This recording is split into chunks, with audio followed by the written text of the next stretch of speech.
Grande alívio! Não somos os juízes. Este é o 7º capítulo do livro. Não julguem para que não seja julgado. Pois da mesma forma que julgarem, vocês serão julgados. E a medida que usarem, também será usada para medir vocês. O que está escrito nesses 2 versículos?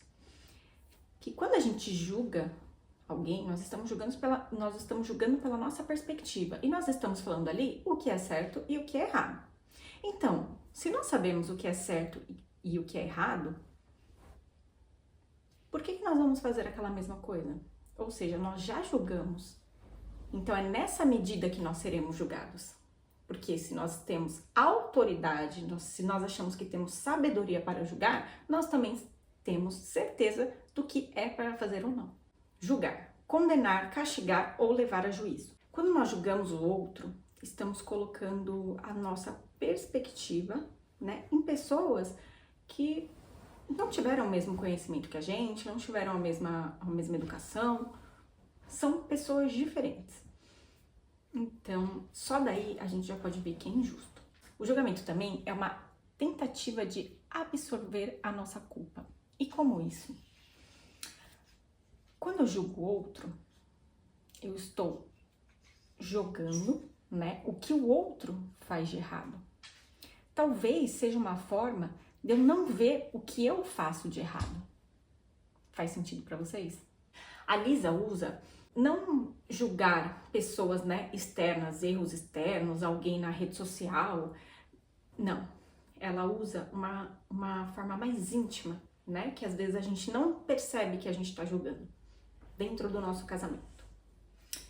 Quando nós dizemos sim, a partir daí, como conta nos contos de fadas, a gente acha que tudo vai dar certo, que são os felizes para sempre.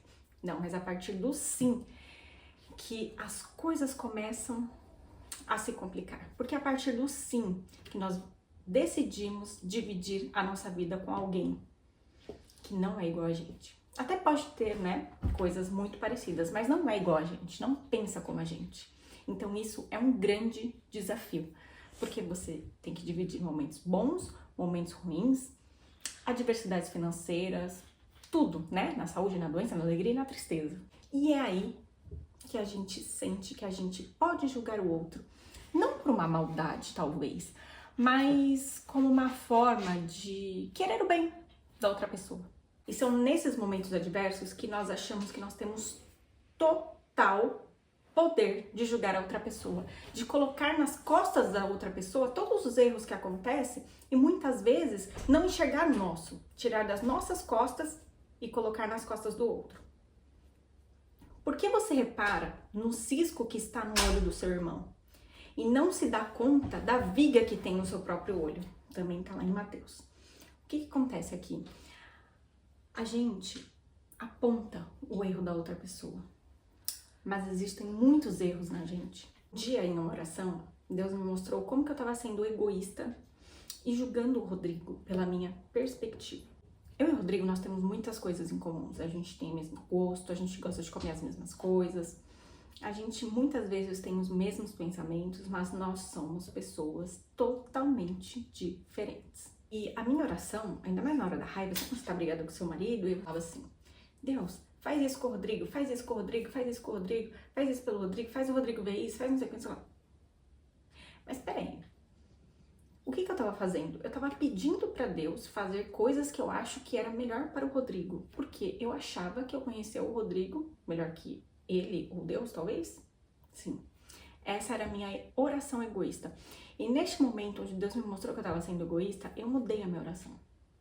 Falei, Senhor, o Senhor sabe de tudo o que eu não gosto e de tudo que eu gosto, do que faz mal e que não me faz mal.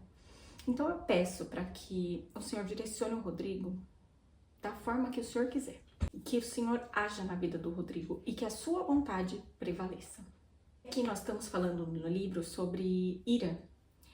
Então, assim, nós temos a permissão de nos irar, mas nós não podemos ser destrutivas, ou seja, julgar é quase uma coisa automática. Nós fomos, programados para colocar as pessoas em caixas organizadoras. Então, assim, isso não vai se dissipar do dia para a noite. Mas primeiro nós precisamos enxergar essas situações conscientemente. Ou seja, quando nós vamos julgar alguém, que não deixe sair pela boca. E quando vamos julgar alguém em pensamento, nós não podemos ser destrutivos. Precisamos pensar em julgar as ações e não os corações. Por que a gente quer tanto, né, julgar? A gente tem esse senso de justiça. Ainda mais essas pessoas que ficam bem iradas, assim como eu. Porque nós somos a semelhança de Deus. Então, nós temos, né, essa tendência em querer lutar pelo certo. Mas nós precisamos entender que nós somos seres humanos e nós não temos a perspectiva ampla de tudo para saber o que realmente é certo ou não. Mesmo quando a gente está lendo a Bíblia. E aqui vem um ensinamento neste livro que eu achei muito importante, muito simples, que às vezes a gente não consegue pegar. A Lisa fala que uma vez ela passou por uma situação bem complicada, que aconteceu um escândalo, né, na igreja mesmo, com pessoas que ela admirava, né? Que ela achavam que eram pessoas que estavam, nossa, rumo à perfeição. E aí aconteceu um caso grave dentro da igreja. E ela ficou com aquele sentimento de que ela precisava julgar, ela precisava colocar as pessoas dentro da caixa organizadora, que ela precisava fazer alguma coisa. Então, o que ela fez?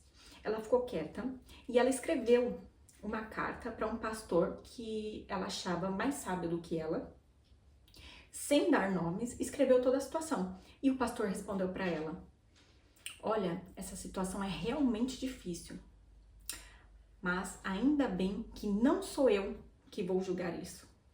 Ou seja, neste momento, esse ensinamento com poucas palavras desse pastor, o que disse? Lisa, peraí, você não precisa julgar isso. Se você precisa colocar essa pessoa numa caixa ou não, quem vai julgar é Deus. Então, tire, né, esse peso dos seus ombros. Você não precisa fazer isso. Neste momento, são nessas ocasiões que Satanás, de uma forma sutil, ele coloca essas situações, esses pensamentos para que a gente desvie. Porque simplesmente ela estava tentando, né, encaixar na cabeça dela aquilo de ruim que aquelas pessoas tinham feito. Ela estava tentando de alguma forma julgar o que era certo ou o que é errado. E aí, o que Satanás fez? Ele já entrou na mente dela para falar que realmente ela precisava julgar. E aquilo foi deixando ela desacreditada das pessoas, foi deixando ela com raiva, foi deixando ela com um coração amargurado. Mas, ainda bem que ela foi sábia e ela nos ensinou isso daqui, dentro desse livro. Não somos o juiz. E quando nós temos esse sentimento ruim, e Satanás ele vai implantando dentro do nosso pensamento, nós estamos indo contra o que Jesus ensina.